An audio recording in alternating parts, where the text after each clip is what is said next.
But these days it seems fun is illegal in Britain, so when the police allegedly received a single complaint from someone who found it offensive, they leapt into action. Richard was ordered to alter or cut down his prized bush, to which he refused. I don't know what happened to the bush in the end, but I hope it stayed put. Think about the children, dude. Adding to his frustrations, the old bat who owned the house next door, Ethel Day, didn't even live there. That still denied his request to take down the boards. She blabbed on about a dinosaur of a law known as the Law of the Ancient Light. Essentially, it grants a resident the right to light and a view in a property that has enjoyed those things uninterrupted for 20 years. So because his house hadn't experienced light and a view since 1915, he had no right to invoke the law in his defense. It's a little confusing, sure, but all you need to know is that he couldn't do a darn thing. It seems that Ethel's dad erected the structure way back when to prevent anybody invoking the law if they decided to build on their land at a later date. And guess what? Shortly after, Day sold the land with planning permission for a new house there. But it was Max and his family who had the last laugh. When the new home was erected, the boards were taken down and the whole issue was finally resolved. The Jenkins family had a wonderful life, living long and well in Bacton-on-Sea, while Ethel popped her clogs in 1977, just a few years after selling up. Would it be in poor taste to make fun? Yes, it would jerk. Yes, it would. This insufferable, round-faced freak completely lost her damn mind the moment she got confronted. God, her face is so circular. It's like looking at a full moon. I have to draw you.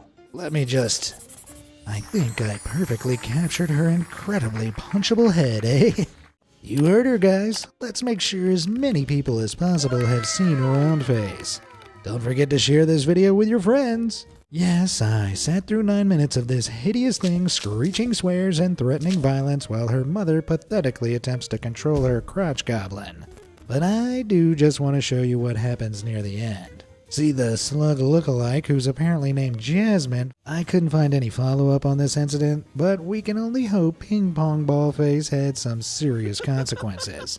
Oh, they're doctors. Well, my apologies, ma'am. The laws of the road clearly don't apply to you, idiots. Dr. Karen MD here proceeds to cry, moan, take photos, and complain about how threatened she feels. I love making videos for you all. It's one of the greatest joys in my life. However, I've got beef with certain fellow creators, and it's time someone said something. YouTube pranksters, nobody likes you. There, I said it. Prank channels suck. Ren got 15 months in prison and was banned for making content for 5 years. Hey, good riddance. And he had to pay the guy a little over $21,000 in compensation. Nice. I hope this piece of garbage never comes back to this platform again. I love being an American, but it's about time we address the hurt we've caused in the world. Undoubtedly, our greatest blight is the gender reveal party. If I see one more stupid, colorful cake-cutting or balloon-bursting video, I'm throwing hands. Y'all take it too damn far. In 2017, two ingenious parents-to-be, like all great plagues though, gender reveal parties have spread to other countries too. Yep, our hero stood there and forced this crooked uncle and his SoundCloud rapper apprentice to tidy up all the mess they'd made. Huh, honestly, hearing them clean up their waste is like ASMR to me. Listen.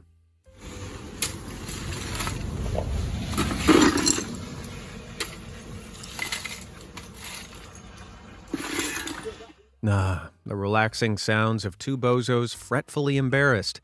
Is anything better? Seriously though, screw old man Jenkins and Post Malonely over there. You're not getting your drink. Go. Boom! Take that, you schmuck. If anything though, I don't think the fast food worker went far enough.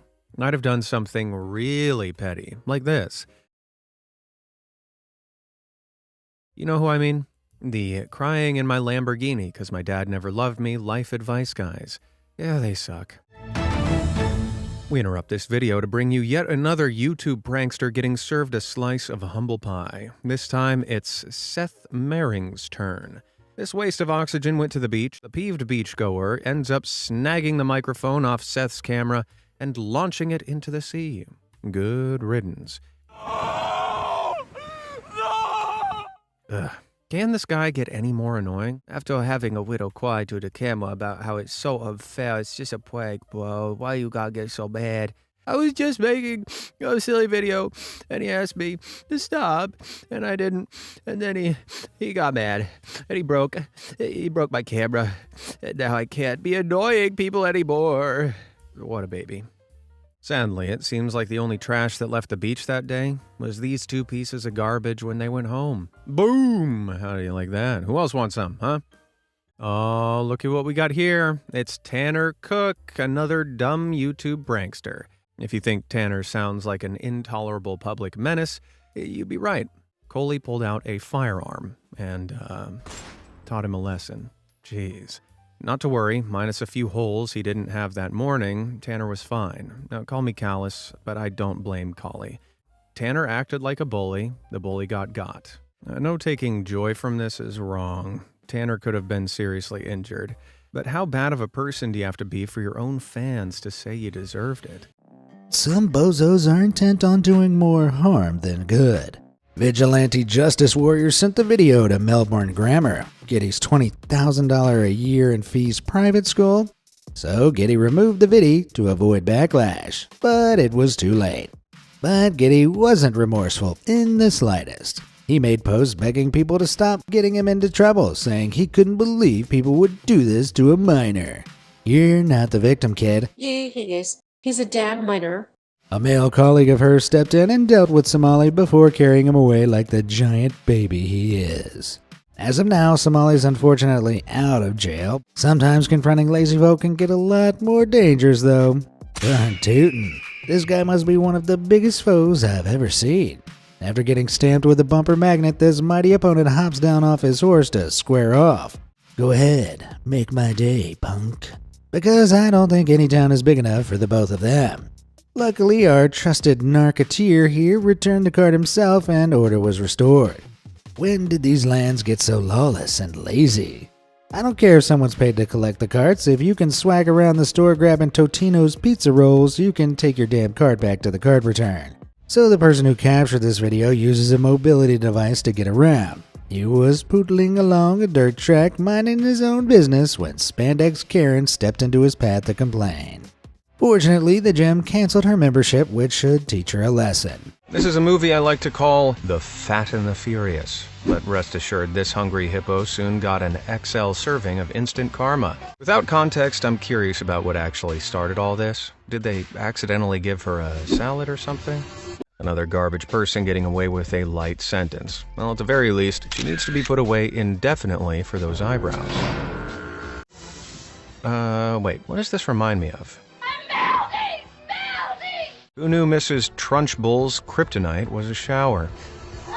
In the end, she was charged with both criminal damage and disorderly conduct. To quote her own words, she deserves it. And so it brings me no greater pleasure than to present you with this clip of a racist Karen meeting her karma.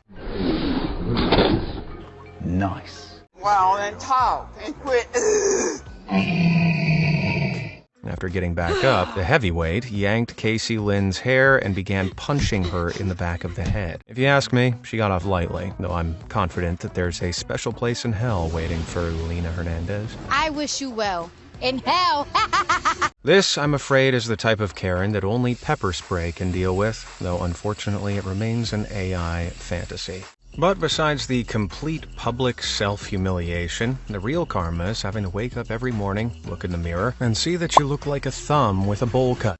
Of course, I'd be lying if I said this wasn't entertaining, but surely given that Abigail is clearly unwell, Ijoma could have de-escalated the situation by leaving and not laughing and filming.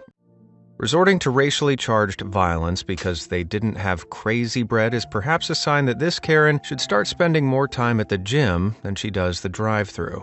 We can at least be safe in the knowledge that this wacko got her comeuppance when 2 weeks later she was charged with a malicious harassment based upon race misdemeanor. This is punishable by up to 1 year in prison and or a fine of up to $1,000. Just think of all the crazy bread she could have bought with that cash, had she only kept her greasy pizza paws to herself.